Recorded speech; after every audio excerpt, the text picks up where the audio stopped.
The forest had no name, not anymore. Once, centuries ago, it might have been called something gentle, something that spoke of spring and birdsong and the laughter of children playing beneath ancient oaks. But time had stripped away such softness, leaving only the weight of shadow and the whisper of things that should not be. The trees here grew twisted, their branches reaching toward a sky they would never touch, gnarled fingers clawing at the darkness. Moss hung like funeral shrouds from limbs that had witnessed more death than life, and the ground beneath was soft with the decay of 1,000 forgotten seasons. It was here, in this place where even moonlight hesitated to tread, that Nathaniel Cross found himself holding the impossible in his arms. She was dying. He could feel it in the way her body had gone slack against his chest, in the terrible lightness of her that seemed to defy the weight of what she was, what she had been. Crimson veins spiderwebbed across her pale skin like cracks in porcelain, glowing with a faint, pulsing luminescence that cast strange shadows across his face. Each pulse grew weaker, slower, the rhythm of something ancient winding down to its final silence. Her blood, if it could be called blood, seeped through his shirt, warm and wrong, glowing with that same eerie red light that seemed to come from somewhere beyond the physical world. "Please," Nathaniel whispered, though he didn't know what he was asking for. "Mercy? Time? Answers?" His voice cracked on the single word, and he tasted salt on his lips, unsure if it was his tears or the cold mist that had begun to swirl through the trees like living things. "Please don't go." The woman in his arms stirred, and even that small movement seemed to cost her everything. Her hand, slender, pale, tipped with nails that came to elegant points, rose trembling toward her face. Toward the mask. The mask. God, the mask. It was a thing of terrible beauty, wrought from silver so pure it seemed to drink in the moonlight and transform it into something colder, something that hurt to look at directly. Ancient runes carved across its surface in patterns that made Nathaniel's eyes water when he tried to follow them. Symbols from a language that predated human civilization, that spoke of blood and binding and secrets kept in darkness. The mask covered everything from her forehead to her chin, leaving only her lips visible. Lips that had once been full and red but now faded to the color of ash. How long had she worn it? How many lifetimes had passed with that silver face between her and the world? "Remove it," she whispered, her voice like wind through dead leaves, barely audible even in the profound silence of the forest. Her fingers touched the edge of the mask, and Nathaniel saw that even this small gesture left tremors running through her entire body. "Remove my mask, Nathaniel, and you'll finally know who I really am." His hands shook as he raised them to her face. The mask was cold beneath his fingertips, so cold it burned, and he felt the runes beneath his touch like raised scars, like warning signs written in a language his body understood even if his mind did not. Every instinct screamed at him to stop, to leave the mask in place, to preserve whatever mystery lay beneath rather than face the truth that had been hidden for so long. But he had loved her. God help him, he had loved her without ever seeing her face. The fog thickened around them, drawn by the moment as if the forest itself held its breath. Embers that had no source drifted through the air like dying stars, and somewhere in the distance a wolf howled, or perhaps it was something that only sounded like a wolf. The wind picked up, cold enough to bite, carrying with it the scent of old graves and older magic. Nathaniel's fingers found the clasps hidden along the mask's edge, mechanisms so fine and ancient he could barely feel them. His heart hammered against his ribs as if trying to escape, to flee from whatever revelation was coming. But he didn't stop. He couldn't stop. Not after everything. Not after the years of shadow and secrecy, of stolen moments in darkness and whispered promises that always ended before dawn. "I'm ready," he lied, his voice breaking. "I'm ready to see you." Her hand fell away from the mask, dropping to her side as if she no longer had the strength to hold it up. The glow of her veins pulsed once more, bright and desperate, and then began to fade. She was running out of time. They were running out of time. "Then look," she whispered, and her voice carried within it the weight of centuries, of lifetimes lived in shadow and shame and a loneliness so profound it had carved canyons through her soul. "Look and remember. Remember who I was before the darkness. Remember who I loved. Remember what was taken. Remember what I sacrificed." Nathaniel lifted the mask. 3 years earlier, on a night when autumn had just begun its slow murder of summer, Nathaniel Cross had walked into a bookshop that shouldn't have existed. He had been lost, literally and metaphorically. Lost in the winding streets of Prague's old town, lost in the maze of his own life, lost in the grief that had followed him like a shadow since his sister's death 6 months prior. Elena had been everything bright and good in his world, and when the cancer took her, it had taken with it any sense of purpose Nathaniel might have had. He'd quit his job as an architect, sold his apartment in London, and disappeared into Europe with nothing but a backpack and a hollow space where his heart used to be. The bookshop appeared between one breath and the next, its door materializing from shadow on a street he could have sworn had been empty moments before.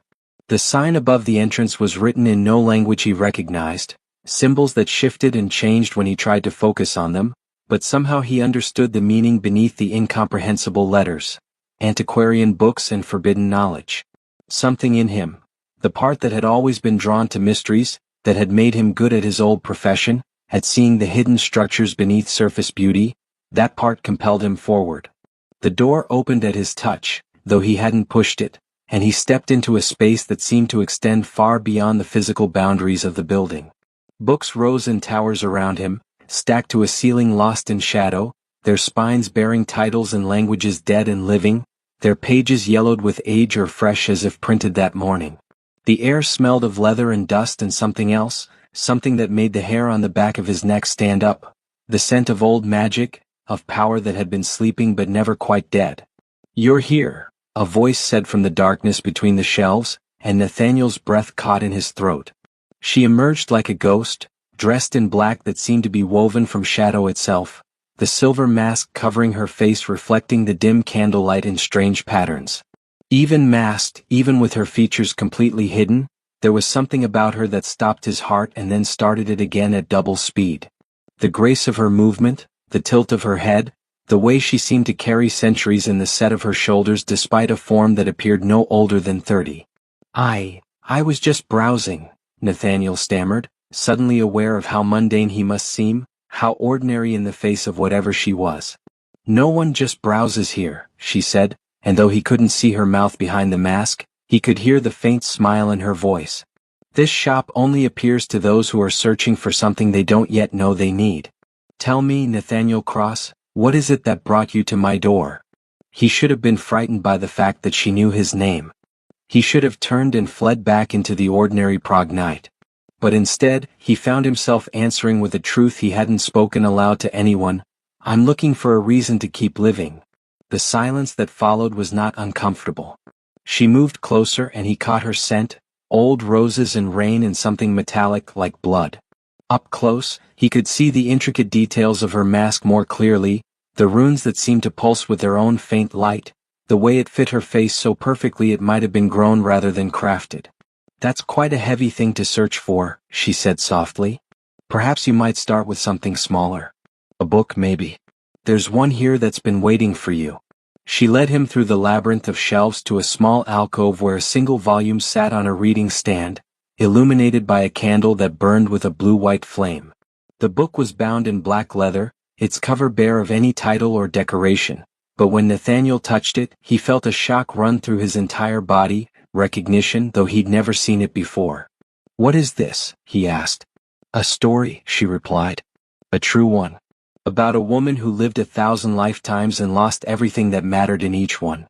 About a curse that cannot be broken and a love that transcends death. About the price of immortality and the cost of a single choice made in desperation." Nathaniel opened the book. The pages were filled with handwriting that changed from section to section, ancient script giving way to medieval Latin, then Renaissance Italian, then languages that seemed to shift even as he looked at them. But somehow, impossibly, he could read it all. "Is this your story?" he asked, looking up at the masked woman. She was silent for a long moment. Then, "Yes, and no. It's the story of who I was, who I might have been, who I can never be again. Read it if you dare. But know that once you begin, you won't be able to stop until you reach the end. And the end, Nathaniel Cross, is not yet written." He should have walked away. He should have closed the book and left that impossible shop and forgotten the masked woman who spoke in riddles and sorrows. But Elena had always told him he was too curious for his own good, too drawn to puzzles and mysteries to ever leave them unsolved. So he sat down in the alcove and he began to read. The story that unfolded in those pages was impossible and terrible and heartbreaking. It told of a young woman named Mira who had lived in a time before nations had names, in a village at the edge of a great forest. She had been a healer, beloved by her people, gifted with an intuition for herbs and medicines that bordered on the supernatural. She had saved countless lives with her knowledge, had eased countless sufferings with her gentle hands. And then the plague had come. It swept through the village like fire, killing without mercy, taking young and old, strong and weak. Mira worked herself to exhaustion trying to save them, but her herbs and potions were useless against this new horror. One by one, everyone she loved died screaming, their bodies covered in black pustules, their blood turning to poison in their veins. In her desperation, Mira had ventured deep into the forest, to a place where the oldest trees grew and where it was said that ancient things still dwelt in shadow. She had begged the darkness for help, for power, for anything that might save her people. And the darkness had answered. It came in the form of a being that called itself the first vampire, a creature that existed before humanity had learned to fear the night. It offered Mira a bargain, immortality and the power to save her village from the plague, but at a price. She would become like it, a creature of blood and shadow, forever cut off from the sun, forever hungry for the life she had once worked so hard to preserve.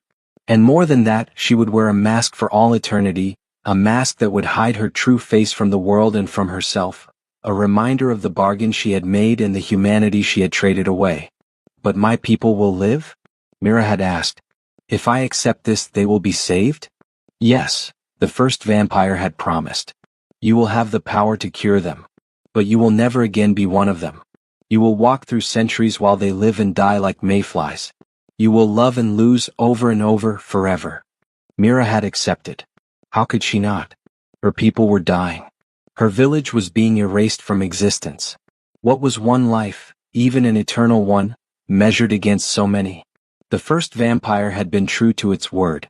Transformed, wearing the silver mask that had been fused to her very soul, Mira had returned to her village with the power to cure the plague. She had saved them all, every last soul, had watched them recover and celebrate and thank the gods for their deliverance. And then she had left because they couldn't know what she had become. Couldn't see the hunger in her that demanded blood, couldn't understand the darkness that now lived beneath her skin.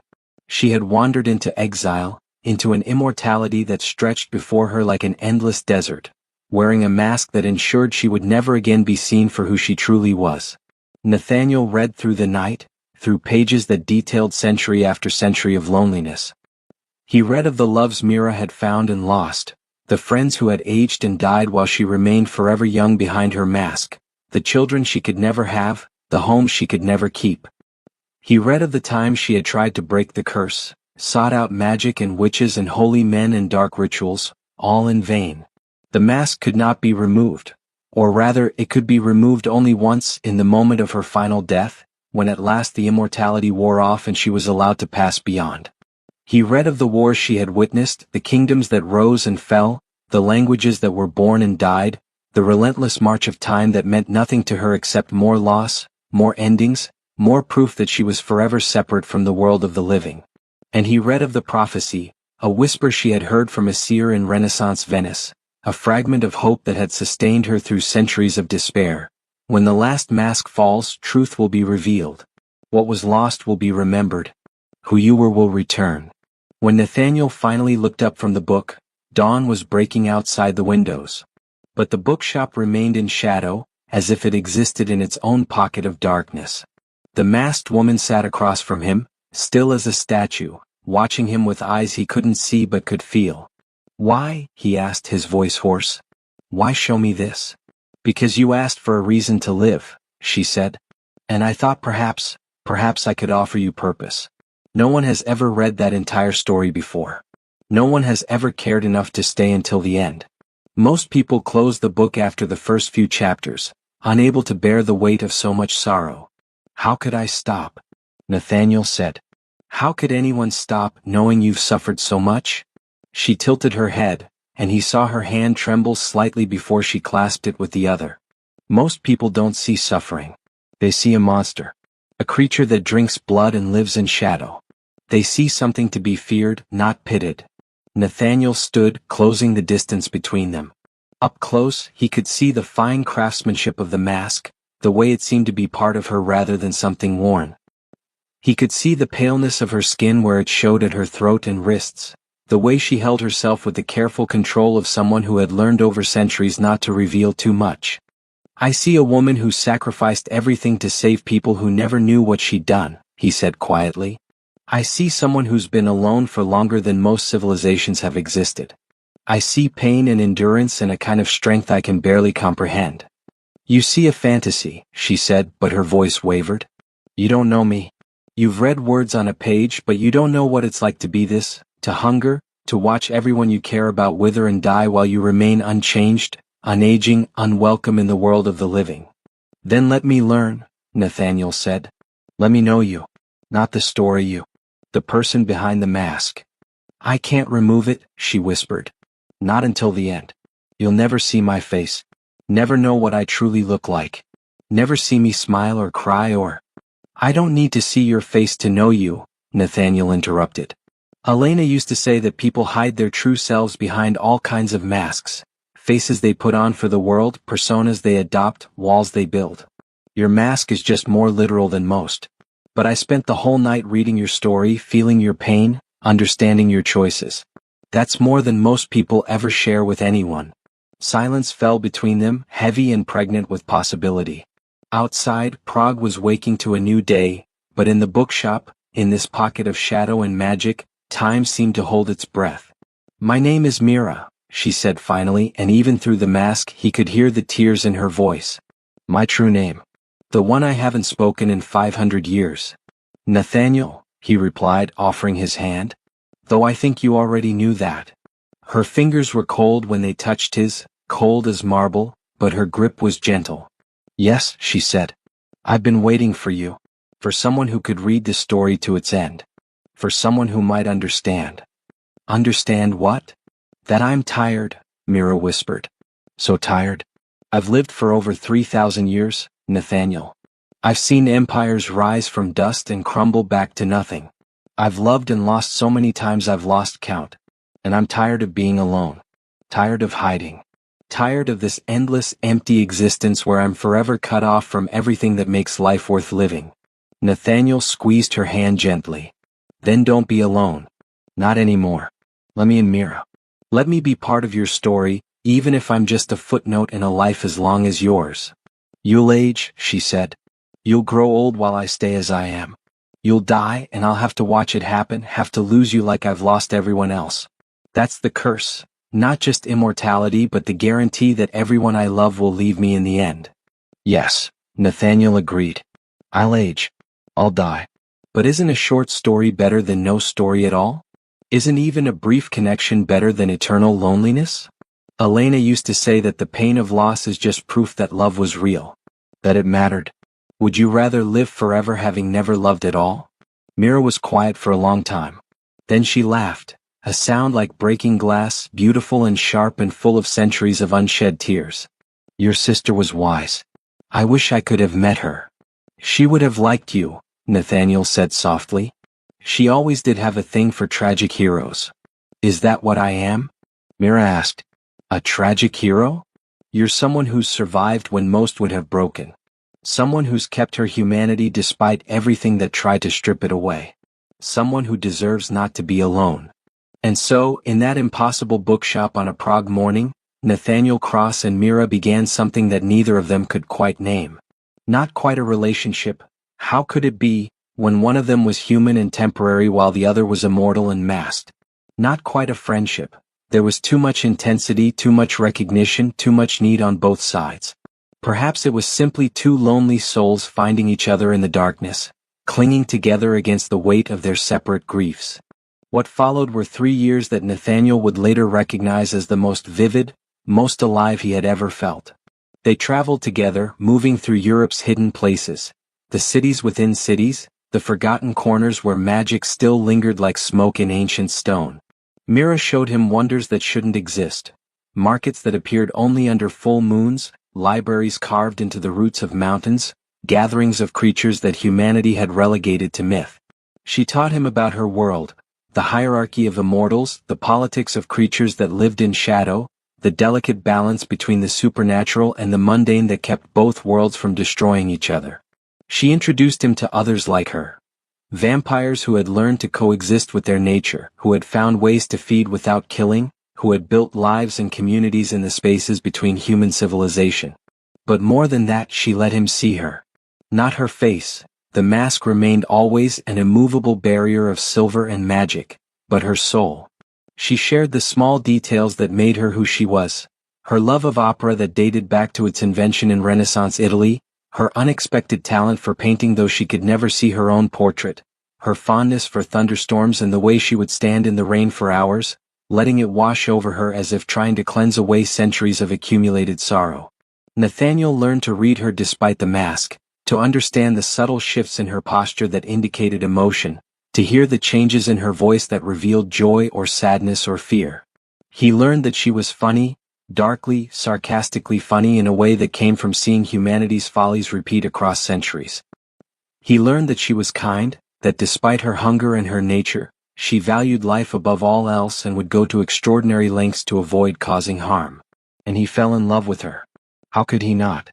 It was a strange love, complicated by the impossibility of their situation. They could not be together in the way ordinary lovers were. Mira didn't sleep, couldn't eat human food, existed in a state somewhere between life and death that made physical intimacy complex and fraught with danger. There were nights when the hunger became too strong, when she had to disappear for hours to feed, returning pale and shaken and refusing to speak of where she'd been or what she'd done. But there were also moments of perfect beauty. Nights spent in the bookshop, which Mira revealed could appear anywhere she wished, a pocket dimension anchored to her existence, reading to each other from ancient texts and modern novels alike.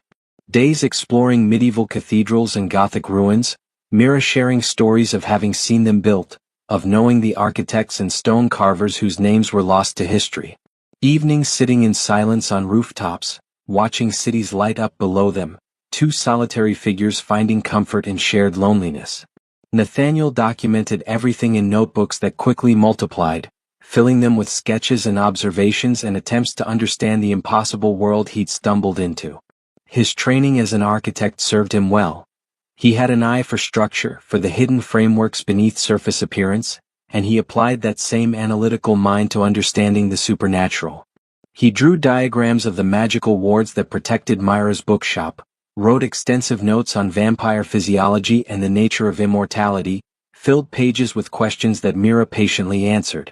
But there were some questions she wouldn't address. Like what would happen when he aged and she didn't? Like whether there was any way to break her curse. Like what her face looked like beneath the mask, and whether she even remembered any more after 3,000 years of never seeing it. Some things are better left unexplored, she told him once when he pressed about the curse. They were in Venice, sitting in the bookshop that had appeared in a narrow alley near the Rialto Bridge. Rain hammered against windows that looked out on a view that shouldn't have been possible from that location, and Mira held a glass of red wine she wouldn't drink, just keeping it warm between her palms. The curse can only be broken in death. When my immortality finally ends, if it ends, only then will the mask fall away. To pursue that knowledge is to pursue my death. And I'm not ready. Not yet. Not now that I've found you.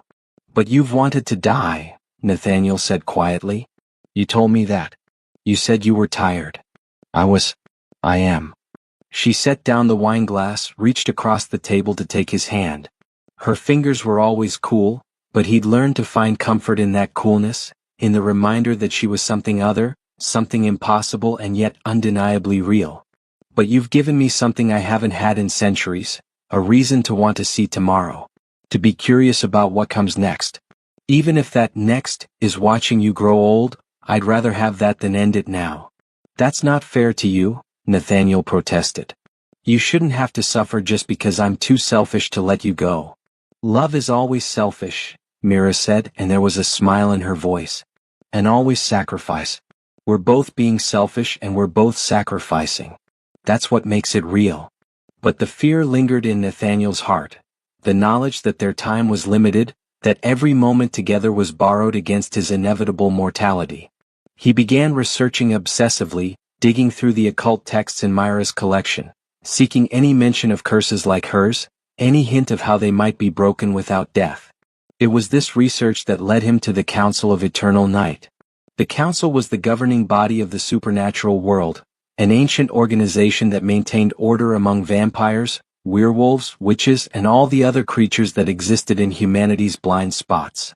Mira had spoken of them rarely and with obvious discomfort, mentioning only that they held power beyond measure and were best avoided unless absolutely necessary.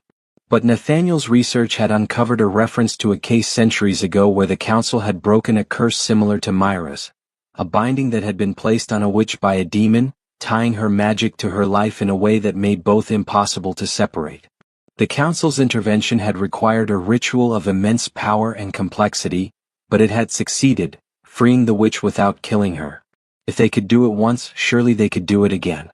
Nathaniel brought his findings to Mira one winter evening in the bookshop, which had manifested that night in the Scottish Highlands, its windows showing views of snow-covered mountains and frozen lochs. He spread his notes across the table between them, pointing out the connections he'd found, the parallels between the witch's curse and Myra's. "Look," he said, too excited to notice the way Mira had gone very still. "The structure is almost identical. A bargain made with a powerful entity, a physical manifestation of the curse. In her case it was a brand on her palm. In yours it's the mask. The binding to immortality, the inability to be freed except in death. But the council found a loophole. They used a ritual that—" "No," Mira said, and her voice was cold enough to frost the air between them. Nathaniel looked up, startled. "What?" "No," she repeated. "We're not approaching the council. We're not attempting that ritual. We're not doing any of this, Nathaniel. I need you to let this go." "But why? If there's a chance." "Because the council takes payment for their services," Mira interrupted, standing abruptly and turning away from him. "Payment that you won't want to give. That I won't let you give." "What kind of payment?" She was silent for a long moment, her masked face turned toward the window, toward the snow and darkness beyond. When she finally spoke, her voice was barely above a whisper. "The witch who was freed from her curse. Do you know what the council demanded in exchange?" The text didn't say. "They never do. But I know.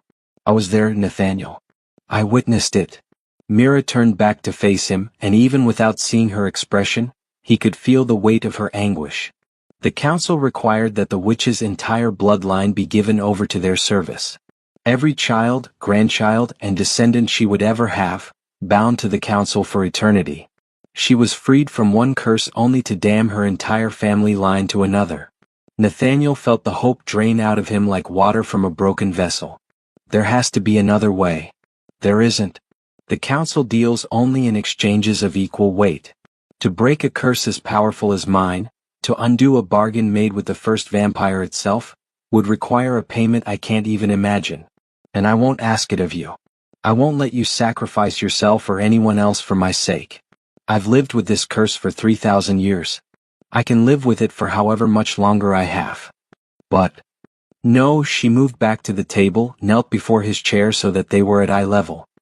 He could see his reflection in the silver of her mask, could see the desperation written across his own face. "Nathaniel, please. I need you to promise me that you'll let this go. That you won't pursue the council. That you won't try to find a way to break my curse. Can you do that for me?" He wanted to argue. Wanted to insist that there had to be another path, another solution. But looking into that masked face, into the blankness that had become more dear to him than any human features could be, he found he couldn't refuse her. "I promise," he said, hating the words even as he spoke them. Myra's shoulders sagged with relief, and she rested her head against his knees. "Thank you. Thank you. I just want to enjoy what time we have, without grasping for impossible futures. Is that too much to ask?" "No," Nathaniel said, running his fingers through her long dark hair. "No, it's not too much." But even as he made the promise, even as he held her close and felt her cool body relax against him, a seed of determination planted itself in his heart. He would honor Myra's wishes. He wouldn't pursue the council. But that didn't mean he would stop looking for answers. The attack came on a night when autumn had turned the forests of Romania into a riot of gold and crimson. They had been exploring the ruins of a castle that Mira claimed to have visited in its glory days, when Vlad Tepes still ruled and the world whispered stories of the Impaler Prince. The castle was long abandoned now, overtaken by nature, its stones crumbling and its halls silent except for the wind. They were alone, or so they thought. The vampires came from the shadows like smoke taking form, at least a dozen of them, their eyes glowing red in the darkness. Unlike Mira, who had learned over millennia to control her hunger and maintain her humanity, these were feral things, lost to the bloodlust, their faces twisted into masks of inhuman hunger. "Run," Mira commanded, pushing Nathaniel behind her. "Get out of here. Now." But Nathaniel had not survived 3 years in the supernatural world by being helpless. He'd learned to defend himself, had carried protection given to him by various creatures they'd befriended, charms and wards and small weapons that could hurt things that should not be hurt. He pulled a knife blessed by a witch in Prague, its blade shimmering with enchantment. "I'm not leaving you," he said. "Foolish human," one of the vampires hissed, its voice like bones scraping together. "You think your toys can save you from us? We'll drain you dry and leave your corpse for the ravens." "You'll have to go through me first," Mira said, and her voice carried a power Nathaniel had never heard before, ancient and terrible, the weight of 3,000 years of existence compressed into words that made the very air vibrate. The fight was brutal and fast. Mira moved with a speed that made her nearly invisible, her hands becoming claws, her strength far beyond what her slender form suggested. She tore through the feral vampires with an efficiency born of millennia of surviving predators. Blood splattered across the ancient stones, glowing that eerie crimson that marked it as vampire blood, and the screams of the dying echoed through the ruined halls. But there were too many. For every one Mira destroyed, 2 more seemed to take its place. Nathaniel fought as well, his blessed knife finding marks, but he was only human, only mortal, and his strength was failing. Then he saw one of the vampires circling behind Mira while she was engaged with 3 others. Saw its claws extend, saw it preparing to strike at her back, at the vulnerable space between her shoulder blades where even a vampire could be mortally wounded. Nathaniel didn't think. He just moved. He threw himself between Mira and the attacking vampire, felt claws tear through his chest, felt his ribs crack and his lung puncture. Pain exploded through him, white and all-consuming, and he heard Mira scream, a sound of such pure anguish it seemed to shake the foundations of the ruined castle. What happened next was something Nathaniel would never fully remember. There was light, brilliant and terrible, emanating from Mira herself, from the mask, from the very core of her being. The light consumed the attacking vampires, reduced them to ash and then to nothing, left the castle halls empty except for him and Mira and the blood pooling beneath his broken body. Then she was there, gathering him into her arms, her hands pressing against his chest, trying futilely to stop the bleeding. "No, no, no," she chanted, rocking him. "Not you. Please, not you. I can't lose you. I can't do this again." "It's okay," Nathaniel gasped, tasting blood. "I'm okay." "You're dying," Mira said flatly. "I can hear your heart failing. Can feel your life draining away. Nathaniel, I can save you. I can turn you. Make you like me. You'd survive, you'd." "No," he interrupted, using precious strength to raise his hand to her masked face. "No, Mira. That's not living. That's just existing. Like you've been existing. I don't want that. I don't want to become a thing that hungers, that has to feed on others to survive. I don't want eternity if it means losing my humanity." "Then what do you want?" she demanded, and he could hear tears in her voice though vampires supposedly couldn't cry. "You're going to die, Nathaniel. Right here in my arms, and there's nothing I can do to stop it unless you let me turn you. Please, please let me save you. I want you to live," he said. "Really live. Not just survive. Find a way to break the curse, Mira. Find a way to be free. Promise me." "I can't. You know I can't. The only way to break it is death," Nathaniel finished. "I know. But maybe my death could mean something. Maybe it could be the key." "What are you talking about?" Myra's voice was desperate now, panicked. "You're not making sense. The injury has you confused." But Nathaniel's architect mind, even in its dying moments, had seen the structure beneath, had understood something that Mira, for all her centuries of wisdom, had missed. The curse was made to save your people. You traded your humanity to preserve their lives. But the curse keeps you from ever truly being with people again, from ever fully connecting with the humanity you sacrificed so much to save. It's a paradox. A structural impossibility. And paradoxes always have breaking points. What breaking point? Mira demanded. Love, Nathaniel said simply. You were supposed to be forever cut off from humanity. Forever separate. But you fell in love with me. A human. And I fell in love with you, not despite what you are but because of it. Because of your sacrifice and your strength and your endless compassion despite everything you've endured. That wasn't supposed to be possible. The curse wasn't designed to accommodate it. I don't understand, Mira whispered. The mask can only be removed in your final death, Nathaniel said, his voice getting weaker. But what if you could experience a death without actually dying? What if you could know loss so profound it breaks the immortality just for a moment? What if? He coughed, blood bubbling on his lips. Time was running out. What if watching me die, losing someone you truly love, creates a moment where the curse recognizes that you've paid enough? Nathaniel continued. That you've suffered the ultimate penalty, the loss of love, and therefore the bargain is fulfilled? 3,000 years of loneliness, Mira, and then finding love only to lose it. If that's not payment enough for saving a village from plague, then no payment ever will be. No, Mira said. No, I won't accept that. I won't let you die just to test a theory. We'll find another way. We'll. There is no other way, Nathaniel interrupted gently. And you know it. I'm dying, Mira. Whether you want to accept it or not, I'm dying. But maybe, just maybe, my death can be the thing that finally sets you free. That finally lets you remove the mask and be yourself again after 3,000 years. Isn't that worth something?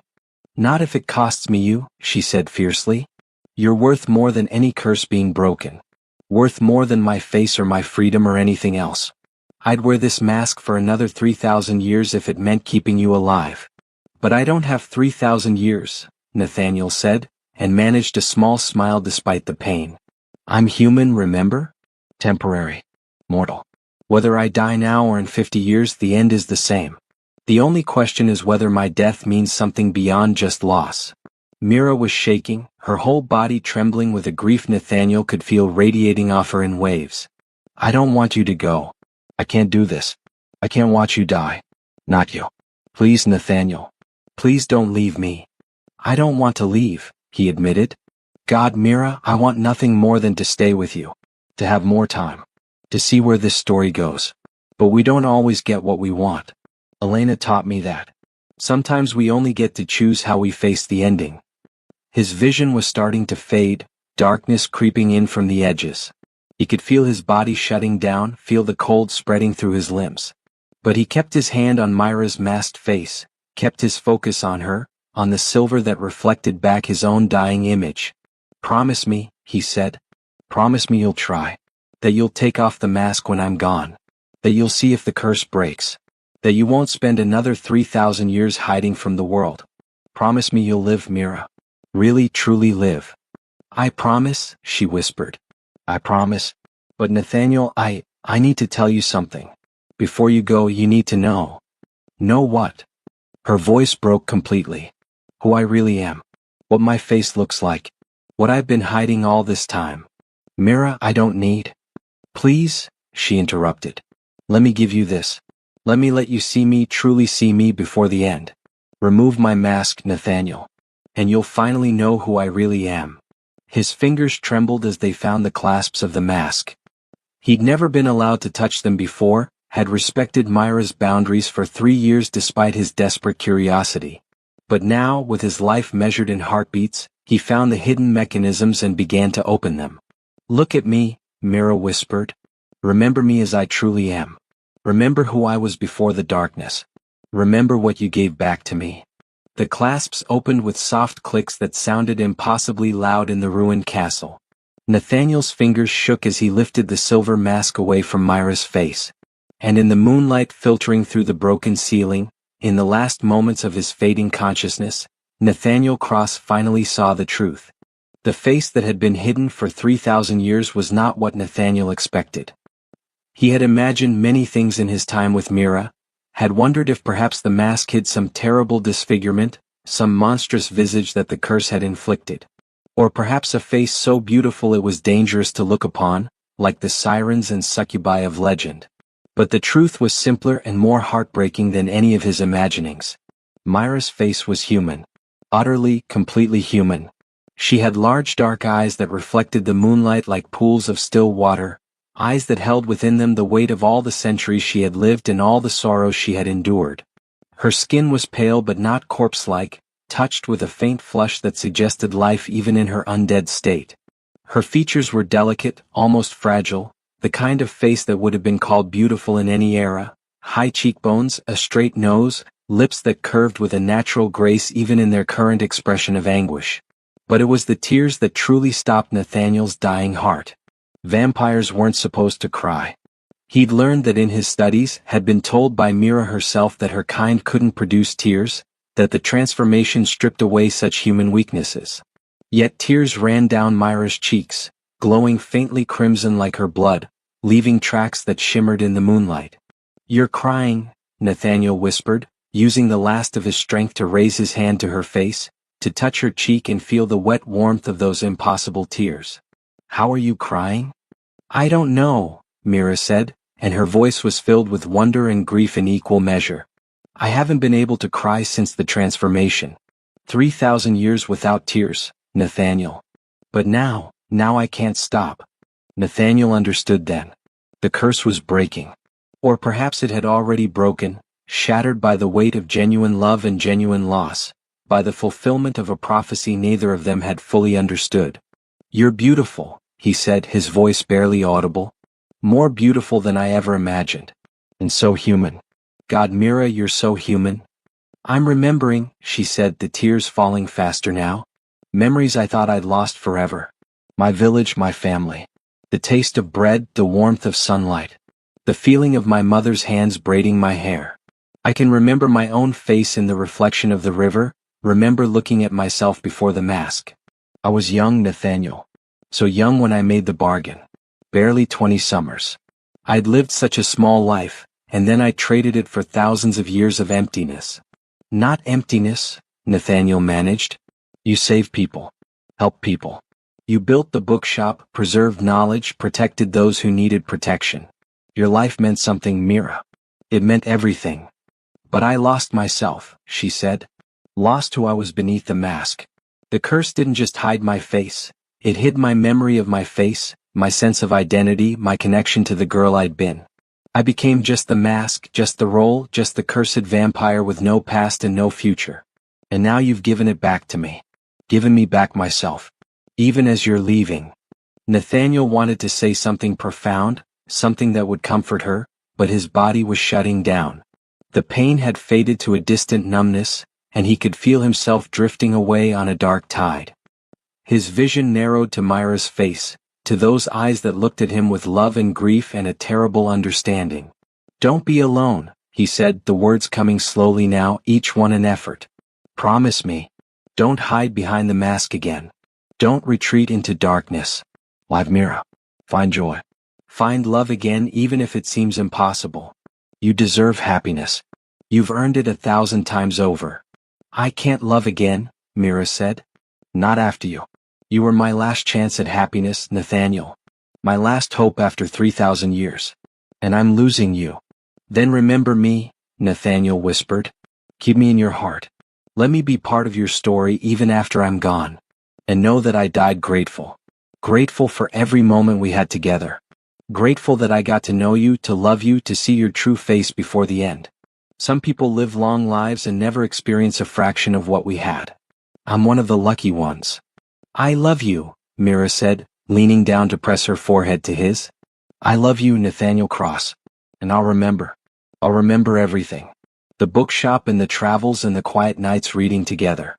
I'll remember how you looked at me without fear, how you saw past the monster to the woman beneath. I'll remember that someone loved me, truly loved me, even knowing what I was. That will have to be enough to sustain me through whatever comes next." "It will be," Nathaniel said. "It has to be." His eyes closed. He tried to open them again, wanted one last glimpse of Myra's face, but his body no longer obeyed him. The darkness was complete now, warm and welcoming, and he felt himself sinking into it like sinking into deep water. The last thing he heard was Myra's voice, broken and beautiful, singing a lullaby in a language that hadn't been spoken in 3,000 years. A song her mother had sung to her when she was a child, before the plague, before the curse, before the endless centuries of loss. She sang him out of the world with words of comfort and love, and Nathaniel Cross died in the arms of the woman he loved, beneath a broken castle ceiling that showed him the stars. For a long time after Nathaniel's heart stopped, Mira simply held him. She had held dying things before, had watched countless lives end in her arms over the millennia, had said goodbye to friends and lovers and people she'd tried to save. But this was different. This was a wound that went deeper than grief, deeper than loss. This was a tearing away of something fundamental, as if part of her soul had been ripped out and taken with Nathaniel into whatever lay beyond. The mask lay on the stones beside them, discarded and empty, its silver surface no longer glowing with runic power. The curse was broken. She could feel it in the way her memories had returned, in the tears that still fell from her eyes, in the subtle changes in her body that suggested a return toward something more human than she'd been in 3,000 years. But the cost. God, the cost. Dawn came slowly, painting the eastern sky with colors Mira hadn't seen clearly in centuries. The mask had filtered her vision, she realized, had muted colors and dimmed the world in ways she'd stopped noticing. Now everything was painfully vivid. The gold and crimson of the autumn forest, the gray of the castle stones, the stark red of Nathaniel's blood on her hands. She should move. Should do something with his body, should give him some kind of burial or ceremony. But she found she couldn't let go, couldn't release him into the finality of death. As long as she held him, as long as his body remained warm from her touch, she could pretend that he might still wake, might still open his eyes and smile at her and make some dry observation about vampire healing and human fragility. But he didn't wake. He would never wake again. "You were wrong," she said to his still form, her voice hoarse from crying. "You said your death would mean something, would be worth something because it broke the curse. But what good is my freedom if you're not here to share it? What good is remembering my face if the only person who wanted to see it is gone?" The forest provided no answers. Birds sang in the trees, indifferent to her grief. The wind moved through the ruins, carrying the scent of autumn leaves and approaching winter. The world continued turning as it always had, uncaring that Nathaniel Cross had stopped moving with it. Mira felt a rage building in her, a fury that dwarfed anything she'd felt in 3,000 years. She wanted to scream at the heavens, to demand answers from the first vampire who had cursed her, to tear apart the very fabric of reality in protest of this injustice. Nathaniel had been good, genuinely, truly good in a way that was rare even among humans. He hadn't deserved to die protecting her. Hadn't deserved to have his life cut short just as he'd found purpose again after his sister's death. "I'll make it mean something," she said finally, looking down at Nathaniel's peaceful face. "Your death, your sacrifice. I won't let it be for nothing. You asked me to live, really live. To not hide anymore. So I'll do it. I'll find a way to honor what you gave me. I promise you that, Nathaniel. I promise." She stayed with him until sunset, unable to bear the thought of leaving him alone in the ruins. Then, with a gentleness that belied her supernatural strength, she lifted his body and carried him from the castle. She walked through the night, through the forest that had witnessed their last moments together, until she found a place that seemed right, a clearing where old trees grew and wildflowers bloomed even in autumn, where the moonlight fell soft and silver. She dug his grave with her bare hands, tearing through earth and root until she'd created a space deep enough to protect him from scavengers. She laid him to rest with care, arranging his body as if he were only sleeping, and covered him with earth and stones and late-blooming flowers. There were no words. No ceremony. What could she say that would encompass what he'd meant, what he'd given her, what she'd lost? Instead, she stood over the grave in silence, her maskless face turned toward the stars, and let herself feel the full weight of her grief without the curse's numbing distance. When she finally turned away from the grave, Mira was different than she'd been. The curse was broken, yes, but that was only part of it.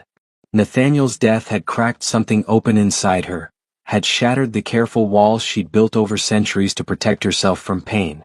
For the first time in 3,000 years she felt fully, completely, devastatingly alive. And it hurt. God, how it hurt. But pain, she was discovering, was proof of love. Proof that what they'd had was real, that it mattered, that it couldn't be dismissed or forgotten or locked away behind a silver mask. The pain was something to be carried, to be honored, to be transformed into something meaningful. Nathaniel had asked her to live. So she would live.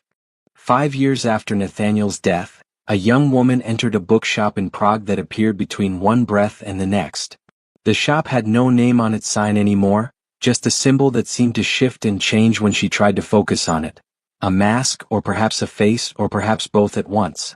Inside, books rose in towers to a ceiling lost in shadow, and the air smelled of leather and dust and old magic.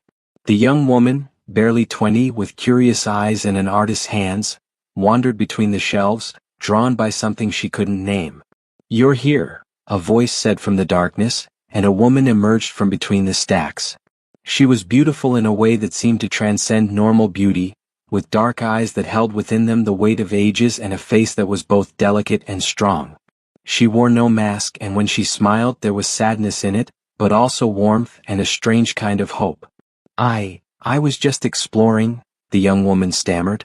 "I didn't mean to intrude." "No one intrudes here," the woman, Mira, said gently. "This shop only appears to those who are searching for something they don't yet know they need. Tell me, what brings you to my door?" The young woman hesitated, then found herself answering honestly, "I'm an artist, but I've lost my inspiration. Everything I paint feels empty, meaningless. I'm looking for, I don't know, a reason to keep creating, I guess."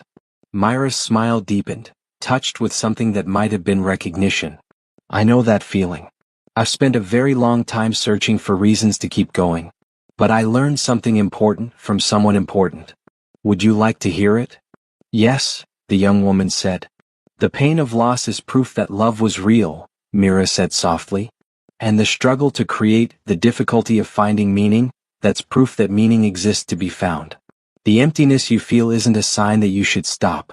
It's a sign that you're capable of being filled with something greater than yourself. You just have to keep searching. Keep trying. Keep creating even when it hurts." "Did someone tell you that?" the young woman asked. "Someone showed me," Mira replied. "Through his life and his death and the gift he gave me. He taught me that even temporary things, especially temporary things, have profound value. That brief connections matter more than eternal emptiness. That love and loss and grief and joy are all part of the same beautiful, terrible experience of being alive." She moved to a shelf and pulled down a book, its cover black and unmarked. "Here, read this. It's a story about sacrifice and curse breaking and the ways that love transforms us. It's a true story, though most people won't believe it. But I think you'll understand." The young woman took the book, felt that strange shock of recognition she couldn't explain. "What is it called?" "The Last Mask," Mira said. "It's about a woman who lived too long and a man who didn't live long enough, and the moment when their paths crossed and changed everything. It's about seeing and being seen, about the faces we show the world and the truth we hide beneath them. It's about the price of immortality and the value of a single human life." "It sounds sad," the young woman said. "It is," Mira agreed. "But it's also beautiful. And hopeful. Because even though the story has loss in it, it also has love. And in the end, love is what endures. Love is what breaks curses and builds bridges and makes all the pain worthwhile." The young woman opened the book, saw handwriting that seemed to shift and change, languages flowing one into another in ways that shouldn't be possible but somehow were. And yet, impossibly, she could read it all. "Take your time," Mira said, gesturing to a comfortable chair in an alcove lit by a blue-white candle. "Stay as long as you need. And when you're finished, come find me. I'll be here. I'm always here now. That's what I do. I collect stories and share them with people who need them. It's my way of honoring what I was given. My way of making sure that temporary things aren't forgotten." As the young woman settled into the chair and began to read, Mira returned to her desk at the back of the shop. There, in a place of honor, sat a photograph she'd commissioned an artist to create from her memories, a portrait of Nathaniel Cross, captured in the moment just before he'd smiled, that half-second of joy that had lit up his face like sunrise. Next to the photograph sat the silver mask, no longer magical, no longer binding, just a reminder of who she'd been and what she'd escaped. And next to the mask sat Nathaniel's notebooks, filled with his sketches and observations and theories about the supernatural world, preserved perfectly, read and reread countless times over the past 5 years. Mira touched the photograph gently, a gesture that had become ritual. "Someone new today," she said softly, speaking to memory, to ghost, to the love that endured past death. "Another person searching for meaning. Another story beginning. You'd like her, I think. She has your curiosity, your hunger for understanding. She'll read our story and maybe find something in it that helps her. Maybe remember us, even if just for a little while." The bookshop settled into silence, broken only by the rustle of pages as the young woman read. Outside, Prague moved through its ordinary evening, unaware of the magic tucked into its hidden corners, the impossible shop that appeared to those who needed it most. And in that shop, a woman who had lived 3,000 years found purpose in preservation, in sharing, in making sure that the man who'd loved her despite everything wouldn't be forgotten. She had removed her mask just as he'd asked. She was living, really living, in ways she hadn't thought possible. It still hurt. She still grieved. There were nights when the weight of Nathaniel's absence felt like it would crush her, when she wanted nothing more than to put the mask back on and retreat into the comfortable numbness of the curse. But she didn't. She carried the pain because the pain was proof. Proof that love had been real. Proof that she was human even in her immortality. Proof that Nathaniel Cross had existed and mattered and changed her in ways that could never be undone. The young woman at the alcove turned a page, her eyes wide as she read about plague and bargains and ancient forests where darkness dwelled. She was just beginning the story. Just discovering the woman who would sacrifice everything to save her people, the curse that would last 3,000 years, the man who would break it at the cost of his own life. Mira smiled, touched with sorrow, touched with hope. Another reader. Another person who would carry the story forward, who would remember, who would understand that even temporary loves could have eternal meaning. "Thank you," she whispered to the photograph, to the memory, to the ghost that lived in her heart. "Thank you for seeing me. Thank you for loving me. Thank you for teaching me that endings aren't failures, they're just transformations. You're gone, but you're not forgotten. And as long as I exist, as long as I keep sharing our story, you never will be." The candle flame flickered in a wind that came from nowhere, casting dancing shadows across the towers of books. Somewhere in the depths of the shop, a clock chimed the hour. Time passing as it always did, carrying everyone forward toward unknown futures. But here, in this pocket of shadow and magic, the past lived on. Preserved. Honored. Shared with those who needed to know that sacrifice mattered, that love endured, that even curses could be broken by the simple, impossible courage of human connection. The last mask had fallen. The truth had been revealed. And in the revelation, Mira had found not an ending but a beginning. A new story, a new purpose, a new way of existing that honored both who she'd been and who she'd become. She was the keeper of stories now. The guardian of memories. The witness who would ensure that Nathaniel Cross's brief, brilliant life would echo through eternity, touching hearts and changing lives long after he'd returned to dust. It was enough. Not what she'd wanted, but what she'd been given. And in the end, that was what love was. Not getting what you wanted, but cherishing what you'd had, and finding ways to make it matter beyond the boundaries of a single lifetime. The young woman at the alcove continued reading, her face illuminated by candlelight, her eyes filling with tears as she reached the part where masks were lifted and truths revealed and loves were lost and found and lost again. And in the shadows, a vampire who'd learned to cry smiled through her own tears, grateful for the pain, grateful for the love, grateful for the temporary human who'd taught her that immortality meant nothing without connection, that faces were less important than souls, that the willingness to be vulnerable was the greatest courage of all. "I'm living," she said softly. "Just like you asked. I'm living, Nathaniel. For both of us. Forever." And in the impossible bookshop that existed between shadows, in the heart of a vampire who'd remembered how to be human, Nathaniel Cross lived on.